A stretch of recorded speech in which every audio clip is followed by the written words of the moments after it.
So I did my BSc in mathematics from here. I got a gold medal for that, but 1 year before that I had flunked. So it was only on my second attempt that I managed to get a gold medal, and then I did my MS in mathematics from IIT Bombay.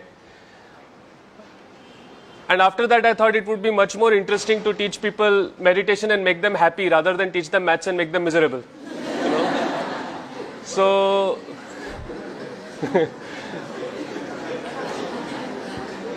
though if you come for my maths classes, you will find that they are also very happening.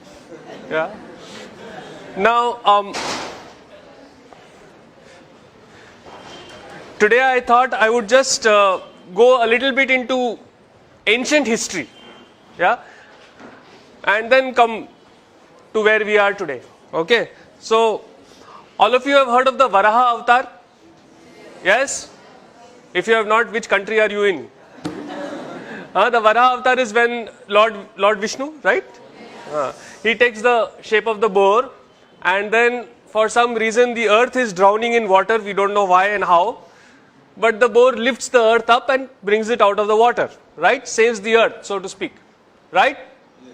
Now, that may be a fantastic story and all that, but check out the shape of the earth. What is it? It's round, right? Which means that more than 10,000 years ago, we knew that the earth was round. Yes? Which Europe only accepted once they saw the Apollo pictures from space, right? In fact, we call geography Bhugol, right? It is goal, round. Isn't it? It's not Bhutatte. Right? Okay? It is Bhugol. Okay? So we knew a very long time ago that the earth was round. And then we call the earth Jagat. Jagat means what? Jiski gati hai wo, meaning that which moves. Right? So, we knew that the earth was round. We knew that it was not stationary, that it was moving. And this was thousands of years ago. Yes? Interesting, huh? Okay. Okay. Let's go a little bit into space. Now there is this star called Antares. Okay, Antares. Ares means Mars. Red. This is also a red star, so it is called Antares. We like Mars. Okay. Now it is the 15th or 16th brightest object in the sky. Alright. Yet our elders, our ancients, they called it Jeshta. Okay. Now what does Jeshta mean? You know what Jeshta means? Jeshta means the biggest, the oldest, the eldest. Now why would they call the 15th brightest object? Meaning there are many more brighter objects than this star in the sky. Why would they call it the biggest? Yes? Intuitively, something that is brighter should be bigger. Yes or no? Right? But they called this one, the 15th brightest, they called it the biggest. Turns out they were right. It is 40,000 times bigger than our sun. In fact, it is one of the biggest objects known to man. Yes? Now, just imagine, you've got this group of people who have managed to name a star the biggest, and this was 5,000-7,000 years ago. Yeah? Which is just a point in the sky. Okay? Okay. Not done with stars yet. Heard about the Great Bear, the Big Bear constellation? Yes? Okay. So, we are interested in that star. Okay. It is actually not a star, it is two stars. Yeah? Now, this itself is a big deal. To figure out that that particular point of light in the sky is two stars. Okay? And it is called the Arundhati Vasishta. It's called Arundhati Vasishta. And in South India, there is a tradition where after marriage, yeah, the husband and wife are supposed to go out in the night and look at this particular star. Okay, now, funny tradition. Right? Okay. Now, most twin star systems rotate like this, like one star is in the middle and the other star is going around it. This is definitely not the way a husband and wife should be. isn't it? Right? But Arundhati Vasishtha, this particular system moves like that. Now, first, to figure out that that is a twin star system. Second, to figure out that it rotates in this way and not in that way. This is not something which is easy or obvious, is it? Yes. Third, to do it without telescopes. Yeah. Okay, metallurgy. Dinesh is BTech metallurgy from IIT Bombay. You know, there are these pillars which are rust proof in India. Do you know about them? The most famous one is in front of Qutub Minar. Yes. This is a 1,000-year pillar, 1,000 years old, and even the pollution of Delhi has not touched it. Yeah. It is still not rusting. Yeah. And the other one, this is near Bangalore in Kollur. Yeah. Where there is 750 centimeters of rain a year, 6 to 8 months a year, and this has been there for 2,400 years. Yeah, and it is rust proof, no rusting. About the second pillar, what is more interesting is it was not built by any expert. It was built by the tribal, the aboriginals of that area to welcome Adi Shankaracharya when he came to their village. Yeah. So this technology was there, not even with like the learned Brahmins or something like that. It was available to the tribals. Yeah. Then there is this mystery of zinc. You know, India held the sole knowledge of how to remove zinc from zinc ore for 4,000 years. Yeah. Because zinc, it's a very, very interesting thing. Zinc, from the ore, the zinc becomes liquid at 997 degrees Celsius. But that same zinc then vaporizes and becomes gas at 1000 degrees Celsius. So it is only a 3-degree window that you have to pull that zinc out. And it is incredibly difficult. Yeah? You know what we did? It was very interesting. See, usually if you see a furnace, kya hota hai? There is the furnace and then something is coming out and being accumulated. Isn't it? This is the way most distillation is done. Yes or no? You've got the heat from the bottom and something comes out and it is collected. Now, when the heat was coming from the bottom, what would happen? The zinc would become liquid. It would go down or it would just evaporate and go out. Right? So what did these people do? They turned it upside down. They put the heat on the top and they put an ice bath below it, cold. So it would come down, then it would go in the cold, it would solidify and you would get the zinc. Yeah? For 4,000 years we kept this technique secret over here. Yeah? All the zinc in the world was made only by India. Nobody else could make it only. Yeah? Then one Chinese fellow stole it. Yeah? And then one British fellow stole it from the Chinese. There was this guy called William Champion who made the first zinc distillery in Great Britain in the year 1543. Before that, for 4,000 years, if you wanted zinc, you had to come to us. Now, this is a nice shloka in the praise of Lord Krishna. When you look at this shloka, do you think that there is anything special about it? It is like all other shlokas. Oh Krishna, you are great, you are this, you are that. Yes or no? Right?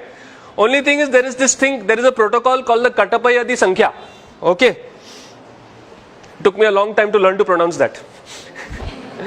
Yeah. So there is this Katapayadi Sankhya where they give particular alphabets, particular numbers. So for example, Katapaya is 1 and so on. And then if you substitute these numbers in this shloka, you know what you get? The value of pi correct to 30 decimal places. Yeah. So we knew how to do encryption also. Yeah. Acha, now, don't you like this, what I am talking about? So clap and tell me no. Ah. Yeah. You know, I am not used to just talking to an audience. I want audience feedback also. Alright. Okay. If you don't like it, then do like that. So I know. Now recently I had been to Goa, and in Goa there is this place called Vasco da Gama.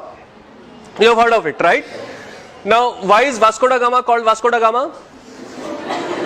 Because there was this fellow from Portugal who came and supposedly discovered India. Right? Okay, let me tell you the true story. This story is in Vasco da Gama's own journal, which is there in Lisbon today. Okay. There were two guys who went searching for India. One of them was Christopher Columbus. The other was Vasco da Gama. Okay. Now Christopher Columbus, he went in the opposite direction. From Europe he went up. Okay. And he found America. Only he thought America was India. Okay. That is why the natives of Americans are called Indians. That's where the Indian name comes. Because he thought, मेरे को India मिल गया. Right. So he called those people Indian. He called them Indians actually. Then the other people came and called them red because they were not white. Yes. So that was Christopher Columbus' story. Vasco da Gama, he went in the opposite direction. If you know your geography, he came down from Africa and he was too chicken to go out into the main sea. He would only sail keeping the coast in view. Okay. And he was having the biggest ship available at that time in Europe. Alright. So he came all the way down to the Cape of Good Hope. Okay. And over there, he was wondering, now how do I cross? Because from there to go to India, you have to go across the ocean, across the sea. Right. Over there he met a Gujarati whose name was Kanha. Okay. He does not mention the surname. Possibly Patel. Okay. Yeah. So he met this Kana Bhai who was a trader from India, from Gujarat, who had ships 12 times the size of this ship. 12 times. And remember, Vasco da Gama's ship was the biggest ship in Europe at that time. Okay, he had ships which were trading ships, forget about military ships, trading ships which were 10 to 12 times the size of Vasco da Gama's ship, and Vasco da Gama's ship was escorted with 3 ships, like in formation, his ship was in the middle, those 3 of our Indian ships escorted this guy to Goa, to India. Yeah, so maybe we should call Kanha, no? Yes?